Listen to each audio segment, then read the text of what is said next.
So the topic of vulnerability has come up more than once in the last 48 hours. Consider that being vulnerable is the only way to grow. Being vulnerable is about getting out of our comfort zone and allowing ourselves to learn something new. What's the opposite of being vulnerable? Being right?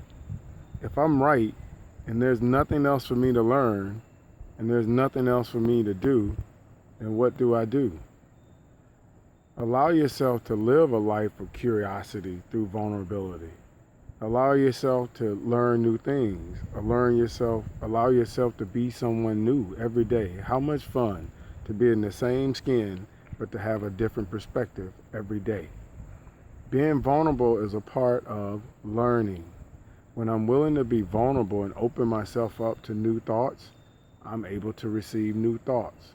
The only way to grow, in my experience and opinion, is to be open and to be vulnerable.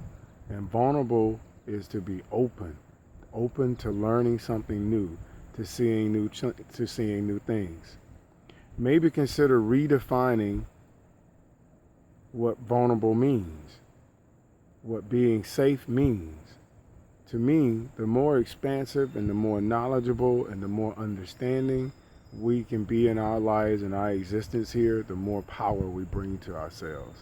Consider vulnerability and the fact that you can learn and that you can allow yourself to go somewhere new to be a great thing. Encourage vulnerability in your friends and family. Encourage them to be open. Encourage yourself to be open to learning new stuff. Vulnerability is where we learn and have new experiences.